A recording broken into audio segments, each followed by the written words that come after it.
At the best of times, the annual budget speech is a statement of intent in which economic and fiscal prudence competes with political experience. South Africa has deteriorating fiscal ratios and a pressing need to balance economic recovery with that fiscal prudence. And those are not my words, but Stellenbosch Business School's Professor Roux and Old Mutual's Chief Economist John Ailes, and they both join us now via Zoom. I understand we're still waiting for Professor Roux to join us. So I think I'll start with you then, Yuan. Thank you so much for joining us this Sunday afternoon. South Africans very anxious to hear from the Finance Minister on Wednesday. Perhaps just taking from those words that you said, South Africa having that deteriorating fiscal ratios and a pressing need to balance economic recovery with fiscal prudence. What does that mean for our viewers at home? Yes, it's not great to have these deteriorating budget balance and the debt ratio, because what it does, it crowds out other spending if we have to spend more and more on servicing that debt. In other words, the interest payments on the debt is becoming bigger and bigger, and that means that's money we could have spent elsewhere. And the biggest reason for this, the deteriorating situation that we've had, is very weak economic growth, because under weak economic growth circumstances, it's very difficult for government to grow its revenue base. And we all, you and I and the man in the street, are already overtaxed. So tax rates can't be raised any further. But if you imagine that had the economy been growing at a stronger pace, more people would have been employed, profits for companies would have been higher, and the tax base would have grown without government having to increase tax rates itself. And that would have made it somewhat easier to get the budget under control. So economic growth, or the lack of economic growth, is problem number one. And we do have now Professor Roux on the line with us. Professor Roux, you also sharing very similar sentiments to Yuan there when it comes to just the state of the economy. And there is that triple threat, as Yuan just highlighted, low revenue base that we've struggled with really for the last decade, runaway spending and that runaway debt. How did we get here?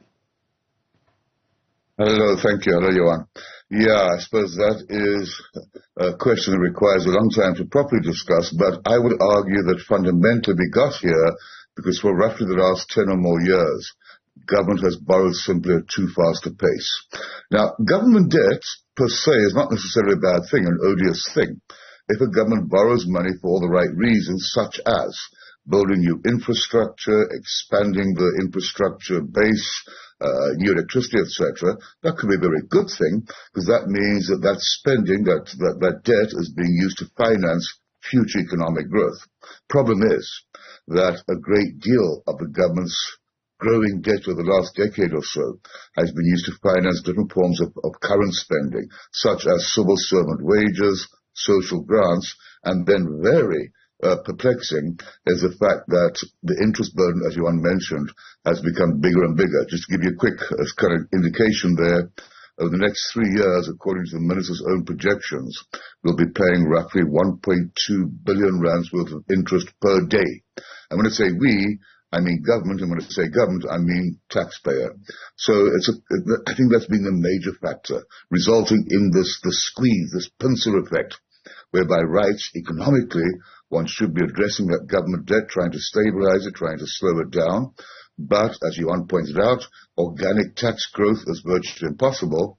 And is it, one has to ask, is it politically expedient to cut back significantly on government spending on the eve of an election where the ruling party might not win an outright majority?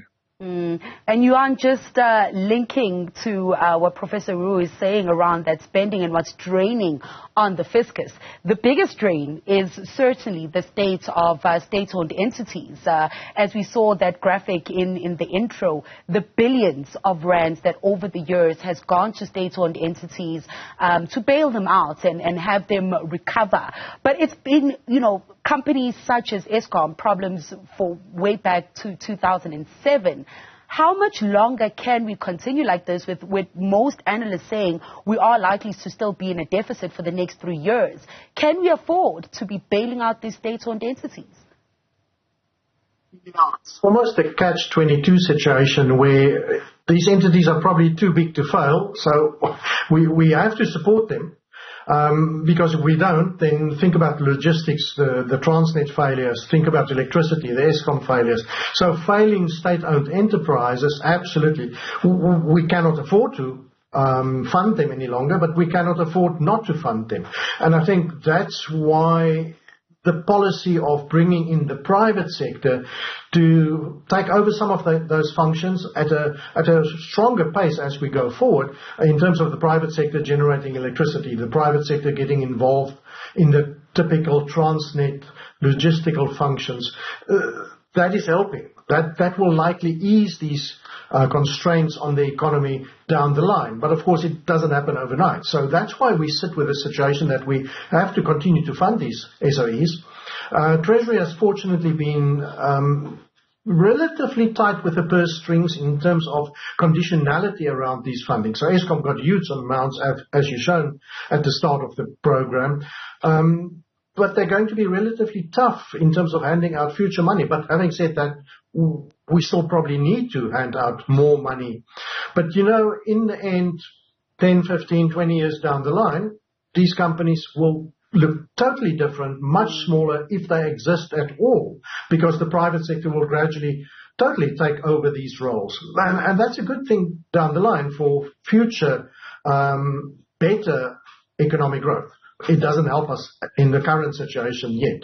So it's for the next generation, our children. Professor Roux, you threw that number around, that 1.2 billion rand a day just on servicing the debts.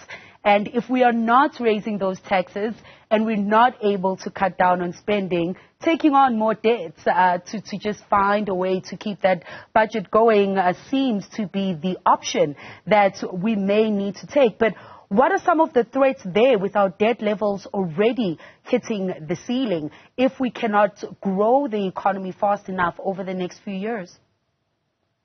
Well, you see, that's exactly the problem. You just mentioned the question of benefits for future generations. By not addressing the debt, we're passing on that burden indeed to future generations. Well, we could almost contemplate a situation where some of a civil servant's salary today is being paid via debt, but that debt amount will only be repaid 20 years down the road by that civil servant's yet to be born children or grandchildren. So that's part of why we need to address this debt situation so desperately. I want to repeat what I said earlier. The essence lies in the fact that a big chunk of the debt, and by the way, in 2007, the debt ratio was barely 27%, as now in the mid-70s. That mere speed of increase is also frightening. We also have to think about the so-called credit rating agencies and the fact that as long as we are designated so-called junk bond status, that means that all things being equal, when government does try to borrow money, it will cost a bit more than otherwise.